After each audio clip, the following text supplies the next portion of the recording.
Can you hear me? Yeah, I can hear you. Can you see me? Yeah, I can see you, George. George, welcome to my talk show. I'm Bisharad from Nepal right now. And I would like to welcome you and the viewers who are watching me. I would like to say about something about George. And he's an ex-Marine. He's an secret. He has worked for the secret services, and he's breaking all the records right now.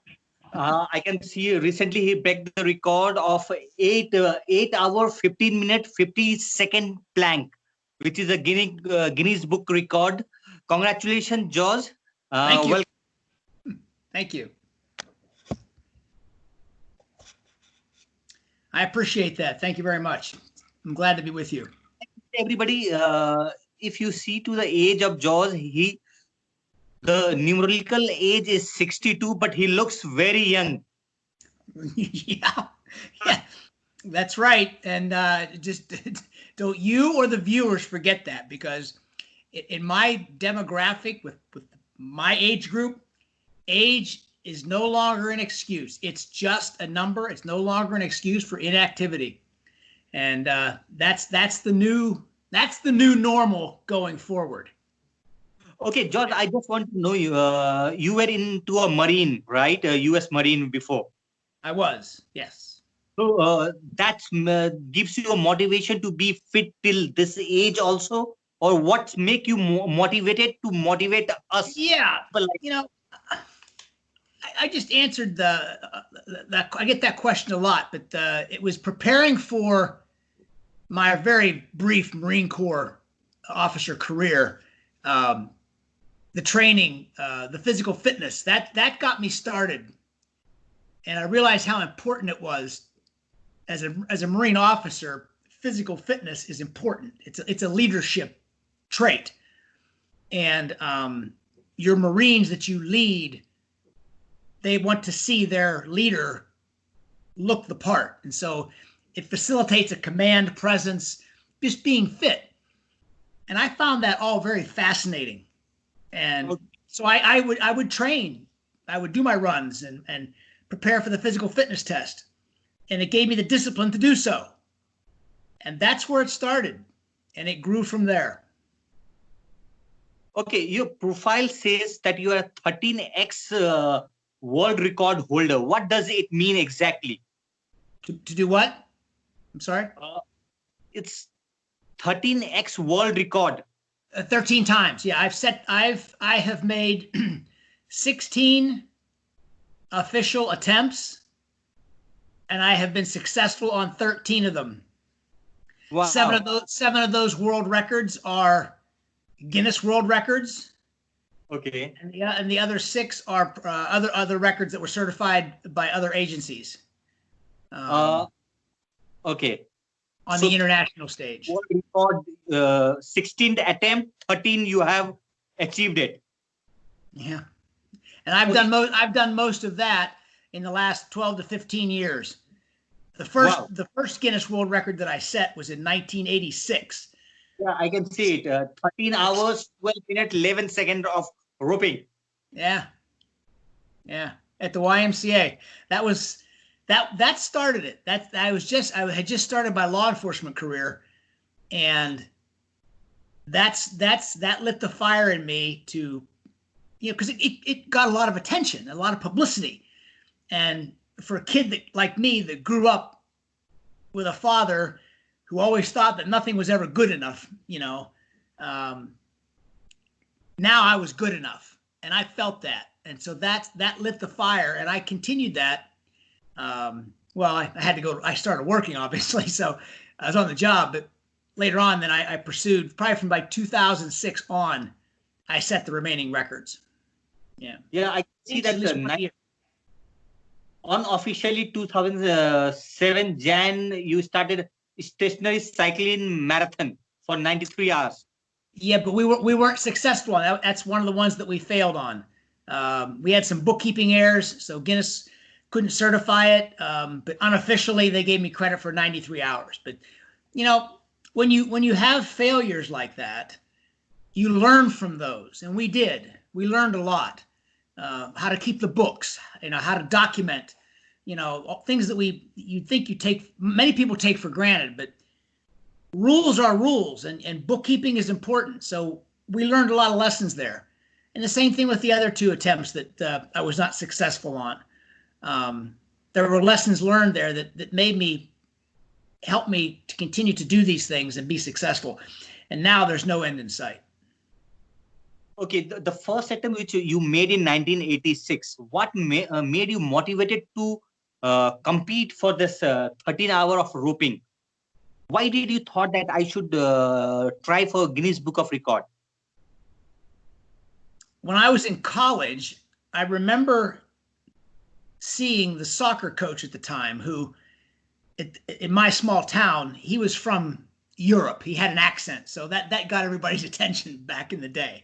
He was truly a foreigner, but he was the soccer coach. And I saw him skipping rope down in the basement of the field house where the weight room was. And I was still exploring a lot of things. And so I bought a rope from him and I started skipping rope. I practiced and got good at it. And then, of course, I was in the Marine Corps. And then when I left the Marine Corps, I started training with the rope again. And I asked myself the question, because I was at the YMCA at the time in Hawaii. I was on the job. I was in the middle of a very large undercover operation at the time, and I decided to do this anyway. So I asked the question to myself, I wonder if there's a world record for this. So curiosity, and there was. And the record I had to surpass was 12 hours, 34 minutes. And we ended up doing 13, 12, 11. Coach said it's important to get into that 14th hour, cross over the 13 and get into that 14th hour. And we did. And that's where I started my pattern of stopping on a set of numbers so that I would be able to remember them years from now when I'm having a conversation about it with you. 13, 12, 11 is a lot easier to remember than 13, 06, 05. I mean, you know what I'm saying? So I picked numbers and end times that I can remember. And I love your quotation, set your goal, keep scoring, break the record. Anything else is just exercise. Absolutely. I mean, it's true. A lot of people don't want to understand that, but yeah, and that just doesn't apply just in fitness. It applies in the business world. It applies in schoolwork. I mean, you set goals, you keep track of what you're doing, keep score, and maybe you might break records. You might read more books this week than you did last week. Your sales might increase by 20% this month compared to last month. And so you use that data and that method to drive your team, whatever it is.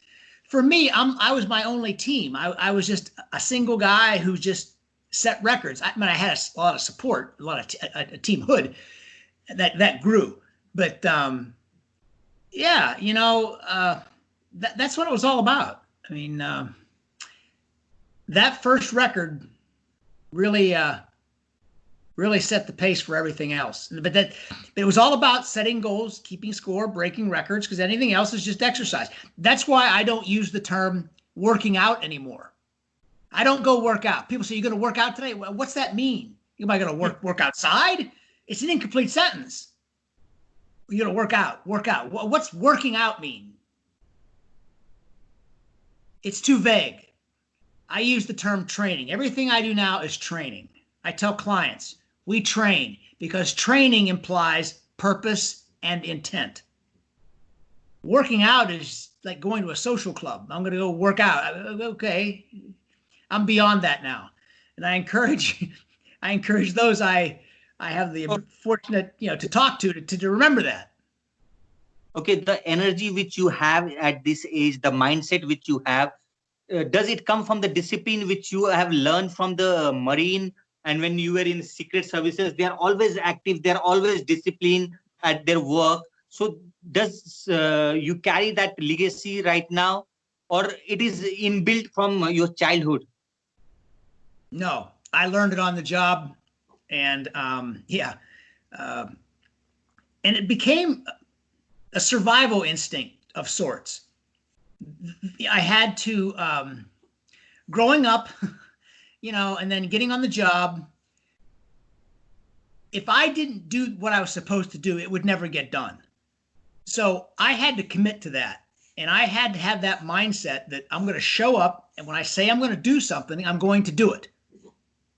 And it's unique because I'm one of the few people you'll meet. And I've been told this by a lot of folks, a lot of gurus in India, quite frankly, who've given me the title of called me a guru of sorts, who said, I'm one of the few people that talk the talk and walk the walk. I do both.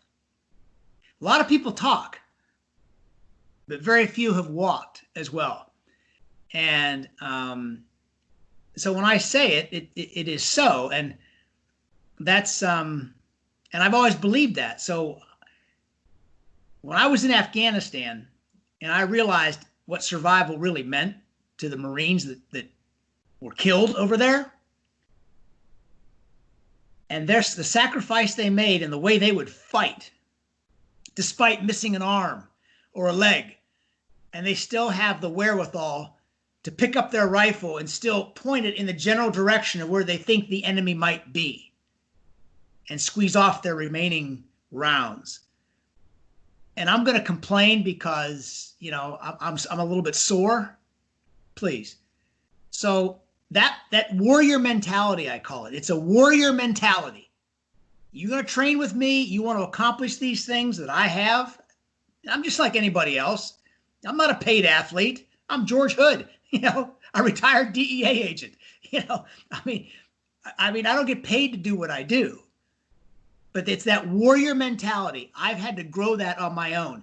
And this last event really, really revealed that. It really did. I had to fight for every hour on that clock. I can see your record, like, as you say, that set your goal, score it, break it. So first time to December 2011, you set the record of 1 hour, 20 minute, 5-second plank. Yeah, that was the first one. Yeah. And you break your record in the April 2013 by 3 hours, 7 minutes, 15 seconds, right? Yep. So you kept on breaking the record and you reached still 8 hours record. So while you were doing it, see, today morning I tried 1 minute of plank just to see how it feels. Yeah. I wish I could have been there and been by your side while you did it, because I can assure you, had I been with you, you would have gotten 5 minutes. Wow. Yeah. And it was so tough to hold myself for 1 minute. So what kept motivating you to hold for? I was just seeing to the videos that you have sent me. 8 hours, 15 seconds. I cannot see any time in your face that you will lose it. You were always confident, everything. What was going on in your mind that time? Well, I was trying to stay as distracted as I possibly could from the clock. I rely very closely on the team, the two girls there, my two coaches that were with me by my side, because I'm very sore at that point. I'm not happy. I'm very angry. I know I'm getting to the end, but I'm very sore. It's not pleasant, but I don't telegraph that because I don't telegraph weakness. I don't. We don't do that. But because quite frankly, if you telegraph weakness, 50% of the people out there don't really care. And the other 50% of the people are happy that you're miserable in the first place. So I don't telegraph weakness. No, we shouldn't do that for those reasons. But no, it was quite the fight. And it takes the mental discipline to stay in the game. You learn that through experiences. You can't just read a book about it. You have to do it. I'm not saying you have to be a Marine or go into combat, but you have to learn that trait. You have to practice meditation, quiet, total quiet. And in your part of the world, they do a lot of that over there. Okay? You meditate. You spend, how many nights I would plank on my platform for 2 hours. I'll do a 2-hour plank. No music, nothing. That's hard. No stimulation whatsoever. No messaging, no nothing. Just focusing on my inner self to get me where I need to go. That's tough. That's how you train mentally, cognitively to survive. Absolutely. And I've got a lifetime of experiences that are stored up here. I've got fantasies, I've got pictures, I've got images. It's a psychoerotic, quasi-sexual, distorted kind of thing up here that when I'm in the fight for my life and I want to really think about something nice, I go here, my mind's eye. And I'm entitled to everything that's up there. Everything. I So take stuff up there. That's what I rely on. So when you're doing your plank, your subconscious mind starts working out. Absolutely. Absolutely. Yeah, I start, it's like daydreaming on steroids. Great, great. How many times have you been in a situation where you'll be on your way somewhere and you'll run into a friend and you'll sit there and you'll start, hey, how you been? How you doing? Yada, yada. I'm doing fine. How are the kids? How's the family? Where's the wife? You travel? You going anywhere? You know this guy Hood that set a plank? Oh yeah, I know him. I'm going to talk to him next. And then you look at your watch and you go, oh, where did the time go? Huh, I got to go. Bye. Ciao. Bye-bye. That's what I do for 8 hours and 15 minutes and 15 seconds. You get distracted. Do you understand? So that's for 8 hours and seconds, you just go to inner self and you start finding yourself. Absolutely. Absolutely. And from that point on, once I'm dialed into myself, then I can start playing with the crowd, interacting with the energy flow back and forth, cranking up the music and pretending I'm that rock star from back in the day in a stadium filled with 100,000 people watching me jam on my guitar and sing and playing it so loud that you can't hear the person next to you. All of that is energy. Okay, George, how does it feel to set a record, break your own record, and set a new record for yourself and for the coming generation? How does it feel? It's a feeling of tremendous success. It's the wait is over. The goal has been met. It's emotionally, I crash afterwards. We went over to a restaurant across the street afterwards. They were hosting us over there, and I tell you, emotionally, I just broke down because I wanted to share it with my sons. I was thinking about my boys, and I wanted to send a message to them. And when I started thinking about the boys, and just emotionally, I just lost it, and I broke down. And Renee, the coaches were there. They said, it's okay. Let's let it go. I had to just let it go. And I just wanted to go home. I really did. I just wanted to go home. The loud noises and I was done with all that. I just really wanted to go to peace and quiet. And then I know I did well. We always do, because we're committed to excellence of performance, success. And I know that because if you were to look at my Instagram feed or my Facebook feed, you will see hundreds of messages to me that validate the power of what we did. So many people, including yourself, were so inspired by the magic that was generated by that plank. And I have a few detractors out there who don't really think it's a big deal, but as I tell them, the rest of the world respectfully disagrees with them in their assessment. But a lot of people from around the world, validate what I just did. And so I inspire those people. Every single day, I get a message from somebody who's doing a plank, like yourself. I did a minute today. I celebrate that in my own way.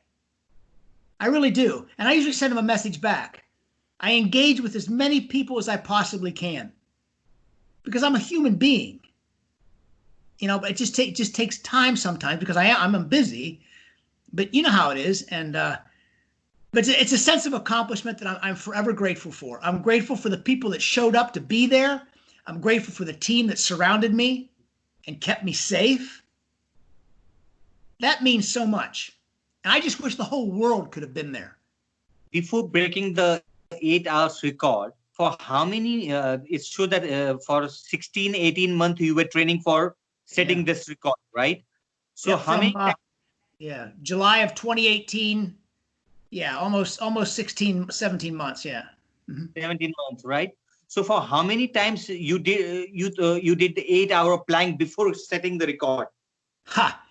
Well, I had a training. I was doing 30 hours a week, 30 to 35 hours a week over the course of that time frame. And then on November 1st, I entered into what we call the long plank training cycle, where I have to complete 6 long planks in preparation for the main event.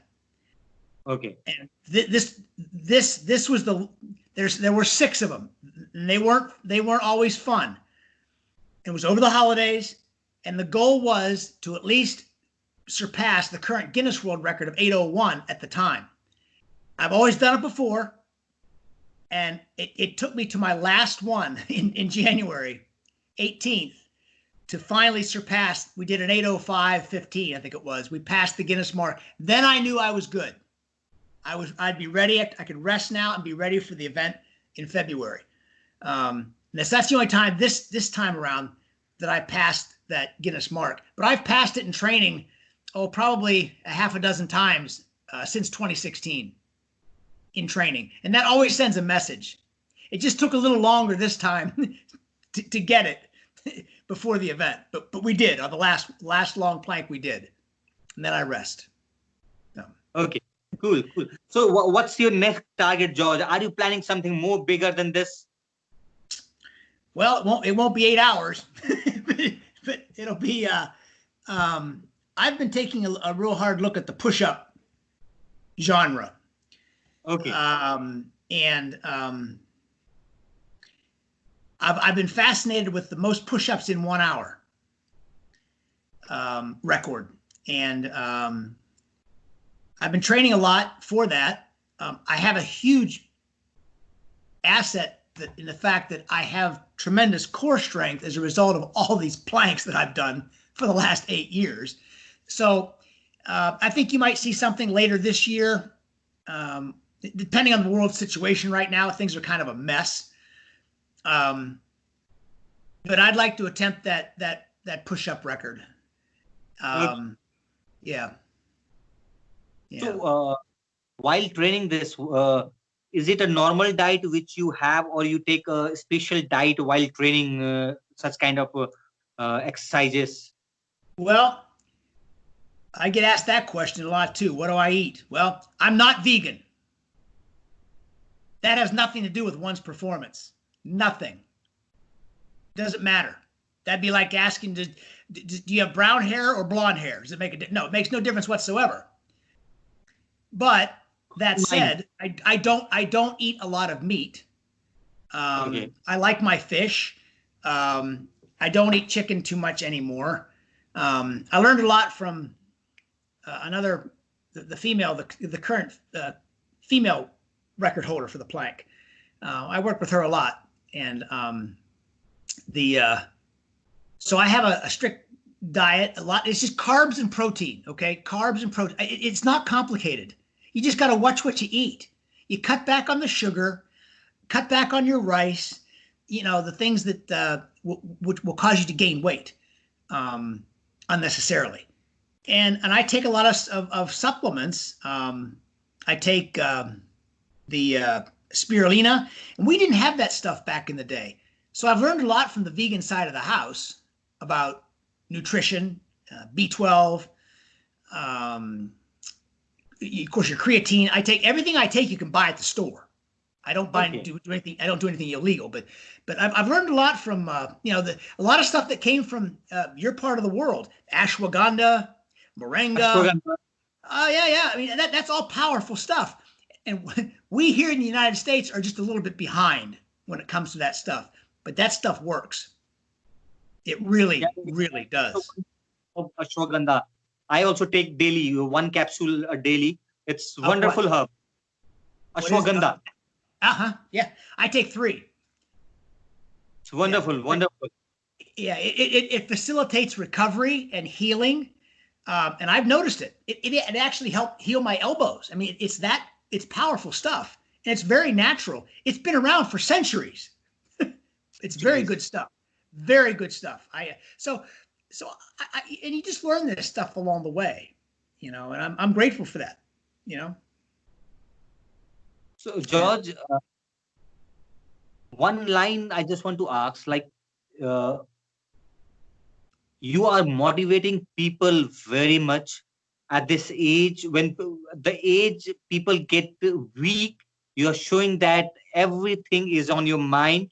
You can create any record at any age. Age is just a number, right? So I wish that coming days you keep on creating records, keep us motivating us, so that we can see a lot of different, like, you are getting into all the genres. You were into cycling, you were into skipping, you are into plank, now you're planning to push up.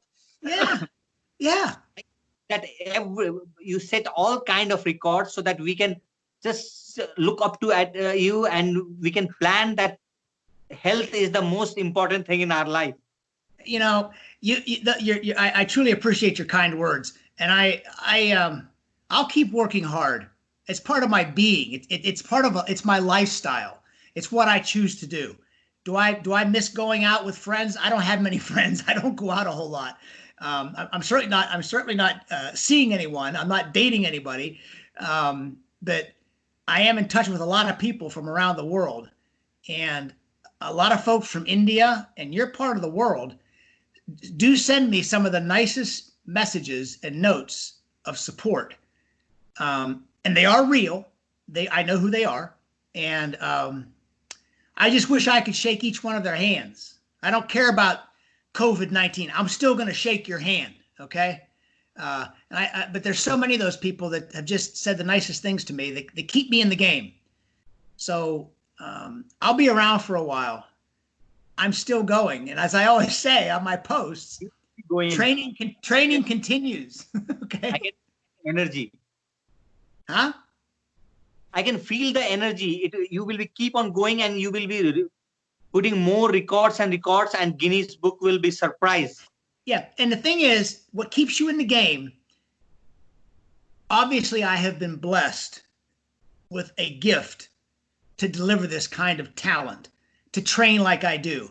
I mean, everybody has to believe in that higher power, whatever it is, but there is a power far greater than you or I that make what I do possible.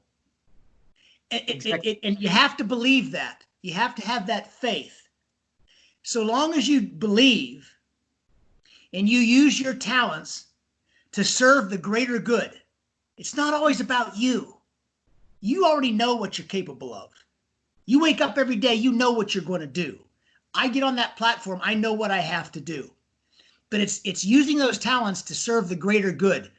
Maybe you're going to raise money for somebody, an organization. Maybe you're going to save a life. Maybe some guy's going to come in there, or some girl's going to come in there and come to your platform and tell you they are so motivated that they are in tears, and this is what's going on in their life. And I just changed that for them because they see what I'm going through on my platform. That's the magic. That's the kinetic energy that exists between myself and everybody in the world that watches me, either online or in person at the venue. And that will continue. You serve that greater good, whatever that is. And that's what there is no end in sight. No end in sight. And that's what amazes people. I'm truly amazed myself that I have sustained this activity for so long. But I'm telling you, brother, there's no letting up now. I'm in the best shape of my life. I'm as healthy as I could ever want to be. And I just thank God every day I have the ability to do just that. I believe what you said. It's like there is one God, one supernatural power which is making us do this all things. And like you said, that energy can neither be created nor destroyed. So whatever energy you are creating there is spreading towards the world, towards the fitness industry, and we all are getting inspired. So George, I feel a very healthy life. I want to see a lot of records, and thanks for your time.